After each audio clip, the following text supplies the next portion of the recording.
This is the sound of a pixelated YouTube video from 2017. In it, a young man in a red long-sleeve shirt and cowboy hat is climbing a rock face called Talking Holds. The wind is blowing. It's an overcast day. Small cedar trees lean over the sheer rock face. He's in Squamish, BC, considered the climbing capital of Canada. To be more specific, he's not just climbing. He's free soloing, which means he has no ropes. He is literally taking his life in his hands because if his hands give out, he'll fall 40 feet onto hard granite. The climber's name is Jesse James. The reason a lot of people climb is so that they can forget about things, because when you're on the side of a cliff, everything goes away. You're just trying not to die. This is Jackie, a friend of Jesse's. When you guys were climbing together, did he ever tell you anything about where he came from, his background? No, he didn't. And the thing in climbing is that it's kind of a soft rule that you don't really ask. Put it this way, a lot of people climb, at least back then, to get away from stuff. And Jackie was pretty sure Jesse James was getting away from stuff. I didn't think James was his real name. I thought Jesse was his real name. Everybody knew that the full name probably wasn't real. But what was he hiding behind that name? And why have a fake name at all? Jackie didn't press that question too hard. All Jackie cared about was that Jesse was someone who wanted to climb just as much as he did. I remember once he would jump on a harder climb and he'd say, yeah, I'll jump on this. If I break my legs, I'll break my legs. Yeah, you got it. Come on. So he'd be pushing what he can do. Jesse was a strict vegan. He was tall and very thin. He kind of almost looked a bit anemic. To Jackie, Jesse was the embodiment of a dirtbag climber. Someone who lives to climb, sleeps anywhere, nomadic, working only enough to live day to day. Every time I've seen him or I talked to him, he's always camping, like I said, nomadic lifestyle. So he was living in, in Squamish. He was living in his van or truck or whatever vehicle he had at the time. He'd park his vehicle right here. I'm standing on the road that leads up to the Cat Lake Recreation Site. It's a beautiful stretch of forest, dense with cedar, hemlock, Douglas fir trees just north of Squamish. It's a spot where Jesse would often camp in his truck. And he'd be sitting here in his vehicle. And he had a good outlook on any vehicle that was coming into the site. My tour guide is former Cat Lake site manager Rob Carrico. When I approached, he'd hide his face with his hands. And it was fairly obvious that he was deliberately trying to hide from me. I thought it was a bit suspicious for sure. On the morning of June 14th, 2017, Rob was there to unlock a gate for a student group. And I was actually had an appointment later on, so I was in a bit of a hurry. And when I discovered the vehicle. Vehicle is a generous description of what he found. Yeah, I've got a picture of it somewhere. Let's see, what time did I take this photo? 9:41 a.m. That was the morning of the... when I discovered the vehicle. They toasted the shit out of it. There, in the photo, under towering trees, is the husk of a large SUV. It's so charred that it's impossible to tell the color. The fire was so intense that black burn marks extend onto the ground and encircle the truck.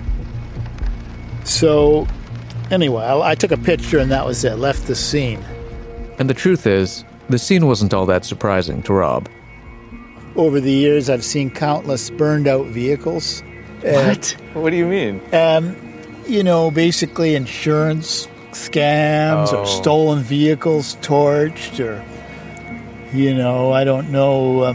So if you need a vehicle torched, this is your spot. One of them, yeah.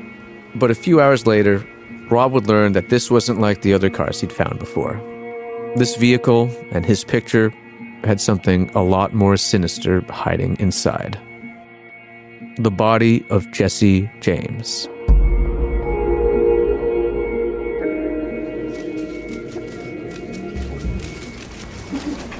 On June 14th of 2017 at around 9:30 in the morning, the Sea to Sky RCMP received a report of a burnt vehicle in a forest road in Squamish. This is then Sergeant Frank Jang from the Integrated Homicide Investigation Team at a press conference explaining details from the case. Now, when they examined the vehicle, they found human remains inside the vehicle. Now, after speaking with the members of the Squamish community, we learned that our victim went by the name of Jesse James. Squamish is a small town, and the climbing community is even smaller. Everyone knew or knew of Jesse James. This press conference only amplified that recognition. Messages like, "Thank you, Jesse, for being my friend," "That big personality is gone," and "Jesse was an inspiration in the climbing community" poured in.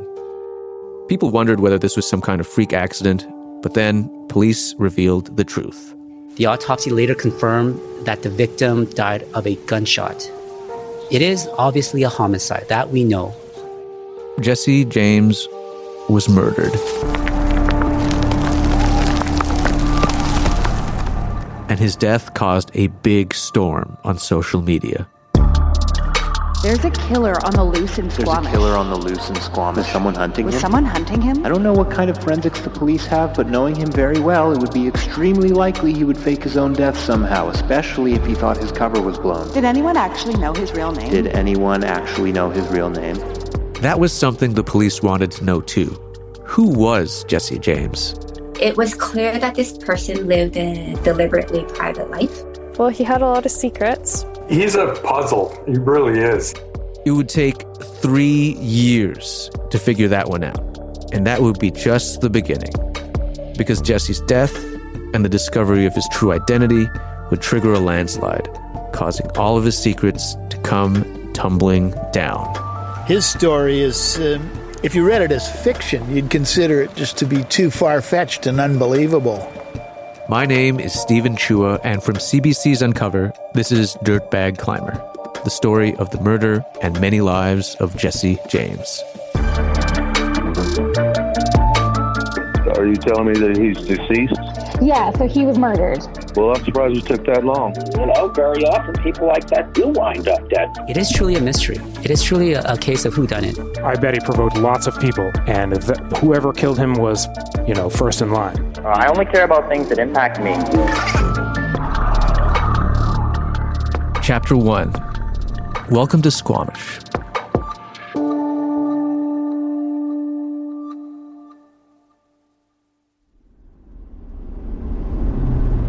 What a gong show. Wow.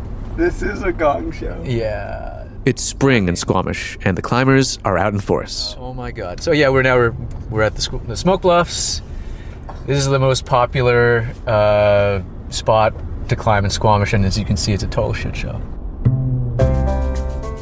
My producer Chris Kelly and I are driving around trying to find a place to leave the car. I'm gonna have to park somewhere else. Located halfway between Vancouver and the mega ski resort of Whistler, Squamish is quaint. It's dotted with craft breweries, a disc golf course, a farmer's market, but the town wasn't always this way. For decades, it was a rugged logging town, but people have always been trying to get to the top of mountains. And if there is one place that says Squamish more than any other, it's the Squamish Chief. This is the chief right here? Yeah, right there. Right off the highway as you drive into town is the Chief. 3 giant granite peaks jutting out towards the sky. It's what put Squamish on the map. And every climber or hiker who comes here wants to know what it feels like to stand on top. So when you moved here, though, were you a climber? No. Well, that's a funny. I think I'm like one of the only people I know that moved here not to climb or do any of the outdoor fun things here. I moved here for work. I moved here to work at the local newspaper, the Squamish Chief. Like all reporters at a local paper, I'd cover it all. From the school district, to court cases, to municipal hall, to the latest search and rescue mission. But in my downtime, I found this small town, at least at first, pretty boring. And I realized if I didn't pick up something like rock climbing, I'd be miserable. Okay. You're on belay. Climbing. On. Back at the Smoke Bluffs, I'm halfway up a 20-foot wall. How you doing up there, Steven? Having a ball. Over the years, I've gotten decent at this, but back in 2017, I was just learning the ropes. Little did I know, it would help me land the biggest story of my life. Tell me about the day that you had to report out the murder. I was in the newsroom, and all of a sudden, like, this press release pops into our email inboxes, and it says that the Integrated Homicide Investigation Team is working on a case. There's been a murder, and it was definitely, maybe it was the point when I was just like, oh, this small town is not quite as sleepy as I thought it would be. After Jesse's death, the climbing community was not exactly rushing out to talk to the media. They were pretty tight-lipped. But I had an advantage over some of the other reporters in town. I'd started to climb. It's happening. Okay. Do you have any questions before we start? Just go for it. While I never met Jesse in the climbing scene, it is how I met Jackie. Well, the thing is, it's like, I think it's important to get the history out, whether it's good or bad, either way. I mean, what comes, the chips fall where they may, right? Like, I mean, you can't hide the past, but you shouldn't hide whatever after the past either, right? Jackie is not his real name. For the purposes of this podcast, he asked that we refer to him by a pseudonym because, as you'll find out, being associated with Jesse can have its repercussions. What did you make of him? Did you like him? What did you get out of? I liked him. Yeah, I know I liked him. He would talk. He would argue about anything. He would argue about life, food, right? He tried to pretend he was some kind of philosopher climbing king or something, if you want. Jesse would capture these big ideas on the blogs he operated. One he called Whippers and Tears. That's where he would write about his climbing experiences, and his other one, The Killer's Strangelet, was filled with philosophical musings and poetry. On the dusty desert plains, a horseman rides alone, and in the evening redness, this horseman finds a home. This is an actor reading one of Jesse's poems, a poem that speaks directly to his philosopher king persona. I've come upon you in the night, but have you any fare? Step aside, the hermit says, my food and drink I share. Before the dawn, the hermit dies in a heap of blood and bone, a crimson sunrise in the east as the horseman rides alone. Jesse was very, very online. He bought and sold websites, he was obsessed with chess, and would play virtual games with players around the world. I heard him say to me, it's like he's a chess grandmaster or master or something. He was also active on the Squamish rock climbing forums and Facebook groups, posting his takes on the sport, and sometimes this included fighting for more representation of minorities in climbing. Something that after his death would gain a lot of attention. I think this was about 7 or 8 years ago. The sponsorship community, all their ambassadors or sponsored athletes were white, all white. But he would say, like, there's not enough minorities as sponsored climbers or athletes, or why are they sponsoring all these other people? Jackie wasn't the only climbing friend of Jesse's who noticed this. He's very focused on diversity, actually.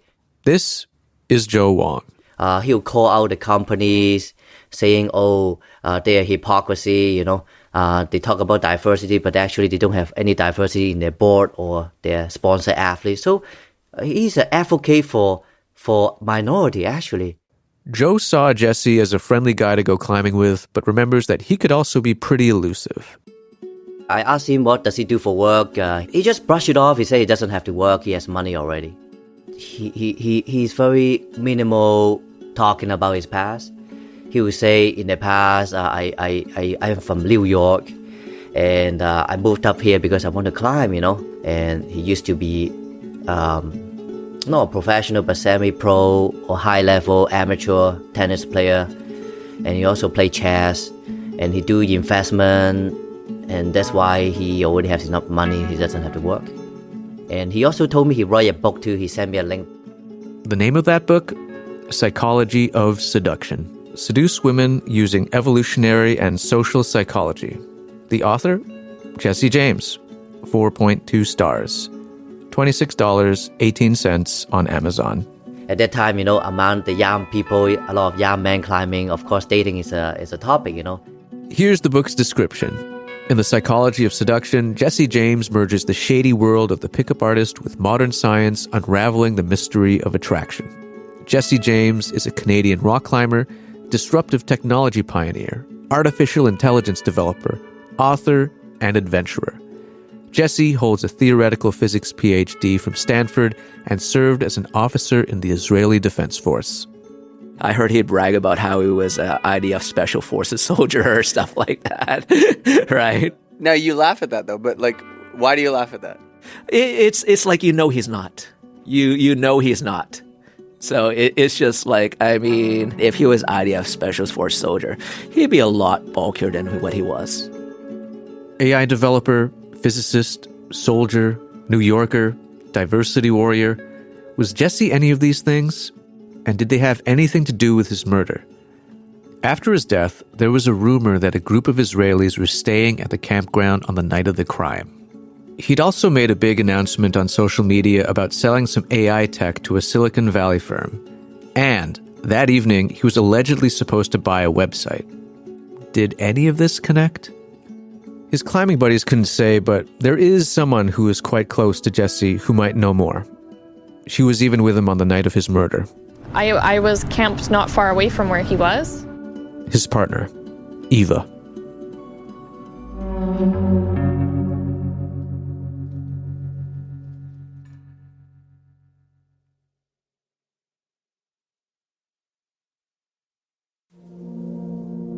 I knew he was smart, I knew he was rich, and that we'd get along like a house on fire. There was so much about Jesse James that was mysterious. Even his partner, Eva McLennan, had to accept that she didn't know everything about him. Well, he had a lot of secrets, and I was evidently shielded from a lot. But I can't say what drives somebody to murder, yeah. Eva declined to be interviewed for this podcast, so all we have are the statements she made to the press in 2021. But Yvette Brand is a CBC journalist who spent time with her after Jesse's death. Eva is utterly fascinating. She met Jesse James at a climbing gym in Victoria. She was very young and met this very charismatic, as she described it, intelligent man who fascinated her. She ended up moving to Squamish and living out near Cat Lake with Jesse. She had changed her name. She'd taken on a pseudonym, Abby Garbanzo. She was clearly very in love with him and had great admiration for this older man. You mentioned her alias, Abby Garbanzo. Maybe you could tell me a little bit more about why she took one. She said that was something that Jesse had encouraged her to do. He was very concerned about security for some reason. She described how when they would go to bed at night, when they lived out at Cat Lake, they had a sort of a routine, and they'd say goodnight, and she would go sleep, and he would sleep somewhere else, sometimes in his truck, sometimes somewhere else. But she believed he did that because of security. And I kept saying to her, why do you think that he didn't sleep in the same place? And she said, security. And I said, well, what do you mean security? And she said, oh, he thought people were going to kill him. He knew he was in danger. Where was she on the night of the murder? She was sleeping. She woke up a little bit late. Didn't understand why she hadn't heard from Jesse because that wasn't their routine. So she wandered down the road. Jesse's SUV wasn't where he usually slept. And couldn't find him and became concerned. It was parked or potentially moved about 1 kilometer from his usual spot. And of course, the burned out vehicle was found that day. And she said she was kind of in a dissonant state. And then the police took her and told her, and she had to accept it. It wasn't unusual in Squamish that Jesse and Eva slept out in the woods and spent their days climbing. But there were questions about how Jesse was able to maintain even his meager lifestyle and never have to work. Reports of his wealth are greatly underestimated. He was a crypto billionaire. Eva believed that he had made hundreds of millions from crypto, and people were after it. She even talked about his wealth after he died to a reporter at a local CTV news station. This is somebody who lived with extensive anonymity, and the reason for that explained to me just the fact of his large wealth in cryptocurrency putting him at potential risk. You know, I think when I first started looking into this, it seemed to me like everybody that first hears about this guy, someone was after his money because, as any journalist knows, follow the money, right? But it's unclear how much information he ever shared with anybody about his keys or his crypto. What have the RCMP said? Well, that's where it gets muddy, right? Because the police have never said much. What's been done to investigate that crypto, what's been done to look into everybody that knew him. I know that people were telling them and feeding them suspects and saying, look into this person was in his life, this person didn't like him. How many of them they followed up on? Kind of unclear. In the absence of information from the police, rumors of Jesse's wealth circulated throughout town, including one that involved a local cafe. He was a regular customer at a cafe, and he got talking to the owner. This is Rob Carrico again, the guy who found Jesse's burned-out truck. He was going on about all his exploits and fabulous wealth and whatnot, but the cafe owner was sort of thinking, you know, he's got all this millions of dollars and he's living in a truck by the side of the road. It doesn't seem right. And I guess he gave him the sort of look that he wasn't believing his story. The next day he came in with 2 shopping bags full of cash, wads of American, I think it was American, $100 bills as far as I recall, and plunked them on the counter just to, establish his veracity, his credence, yeah, so. Rob has this kind of right. We actually checked with the cafe owner, and he said that Jesse was often paying with $100 Canadian bills, and one day he pulled out a huge wad of cash and threw it on the counter. He described it this way: open your hand like you were trying to grab 2 pop cans. That's how big these rolls of money were. Jesse told him that he kept at least $15,000 on him at all times. But if Jesse was a crypto billionaire, Jackie, Jesse's climbing buddy, never saw it. Then people say he had a lot of Bitcoin because if he did, he sure didn't show any of it. He wasn't like giving away money to his friends. His girlfriends at the time weren't, spending massive amounts of money, or doing stuff. And he never appeared rich or poor. Like he was just standard climber. And while Jackie saw Jesse as a standard climber, that doesn't mean he didn't see a different side, a darker side. It's like that character from Batman, the Two-Face guy, or Jekyll and Hyde, right? That's what it is. If I disagree with beliefs you hold, I will ridicule the shit out of you. This is an actor reading from some of Jesse's posts to climbing forums. Some people are just plain stupid and would be better off bolting single-pitch sport. In person, Jesse might have been a charming philosopher king, but online, his true, unfiltered self came out. Fat slobs who think burgers and fries is a concession stand will be waddling up to the stadium glacier. He has 2 personas on social media.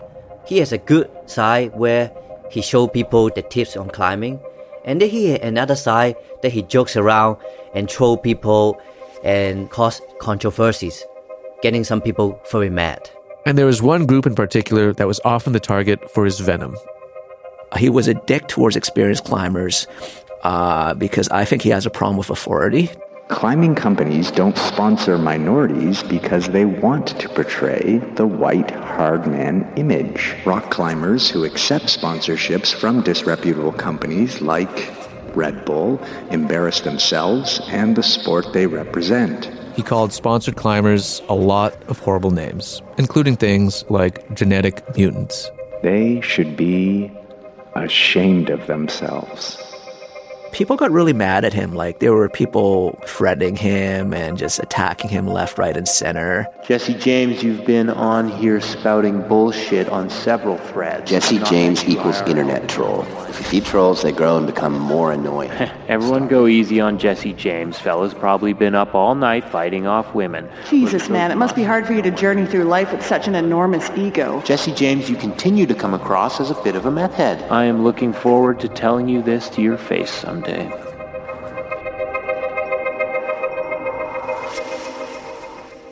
You got to remember, there's a certain subset of climbers. Like, most people are pretty chill, right? But there's a subset of climbers which are very hard on what they perceive to be right and wrong. And then there's a very small subset who get very angry and violent about it, right? They'll go out, they'll destroy other people's climbs, they'll rip everything out, they'll do all types of stuff, right? But could one of them really get angry enough to kill? My first thought is that somebody who didn't like him really got to him. Like, they just, went out there and killed him. That's my first thought. Your first thought? Yeah. That's interesting. I mean, yeah, he was a shit poster, but you think someone would kill him over something like that? I think somebody would kill him over some stuff like that. Well, you think? Sorry. I think. Really? Yeah, I think. Because there are a lot of people in Squamish. Well, I wouldn't say a lot of people. There's like quite a decent amount of people who didn't like him, and some didn't like him very vehemently. Just days before Jesse was murdered, someone left him a message on his truck. Eva took to Facebook. She wrote, "Whoever inscribed Douche King on our vehicle forgot to add and Queen. Anonymous coronation is a funny business. It certainly gave us a laugh. Climbing royalty already." I think that somebody who didn't like him, very likely a climber, took a gun out and shot him.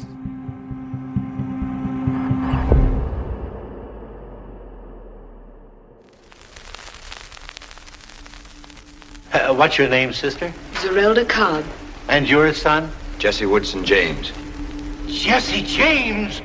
In the final years of the original Jesse James's life, he was backed into a corner. After a life of robbing trains and moving from town to town, his gang had fallen apart, and he was considering giving up crime for good. At least, that's how the story goes in the 1939 movie Jesse James.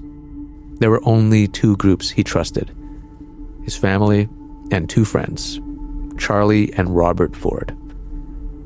In fact, he asked the Ford brothers to move in with him and protect him as the law crept closer. And then one day, with his back turned, he was shot dead. A single shot.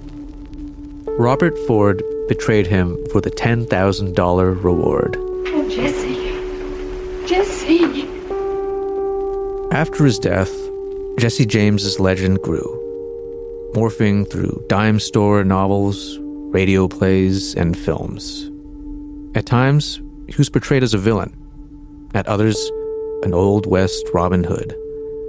And then, one day in the early 2000s, a guy with a newly found passion for rock climbing, who was also running from something, picked up the name and put it on.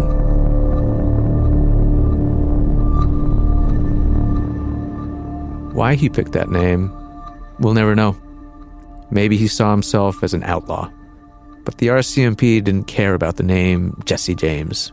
They were looking for the person behind it. This case truly is a mystery, and we're hoping that somebody out there has information now that... This is Corporal Frank Jang from the Integrated Homicide Investigation Team speaking to reporters about their investigation.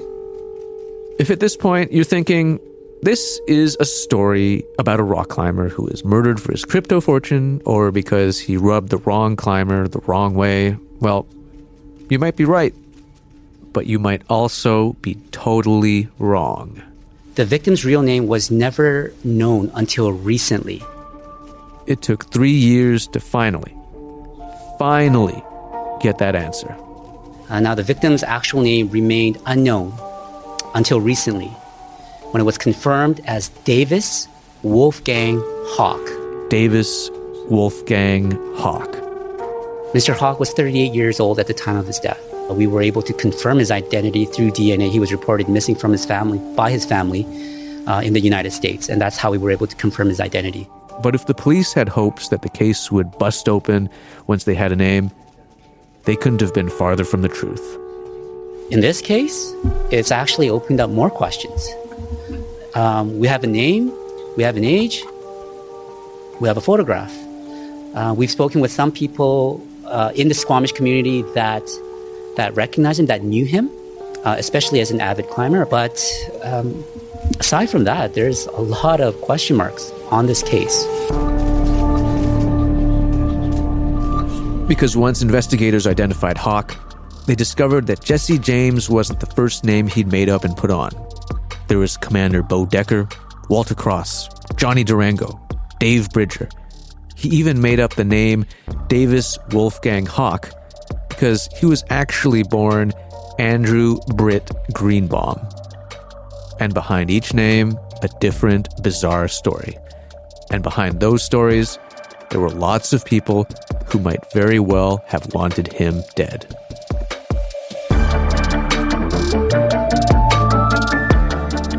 And then the more that I dug, the more I realized a lot of people might want this person to be hurt. The mere fact that he could get into Canada and spend years living there, avoiding this multi-million-dollar lawsuit. It was sickening to learn of his past. People were sending messages, saying, this guy was evil, this guy should be dead. Plagiarist Jesse James was murdered by Brazilian psychologists. You haven't heard this? Never heard The Brazilian thing, no. Never. Over the course of this series, I'm going to try to find out who was Jesse James. He would say things like, I think the CIA is listening into our phone call. Or Davis Wolfgang Hawk. There's a lot of gang activity in the Carolinas and Georgia. Or Andrew Britt Greenbaum. For a while, they were talking about him. Maybe he would become like a world famous chess champion. And I am hoping we will get closer to figuring out who killed him. He was fundamentally a Nazi. That's next time on Dirtbag Climber.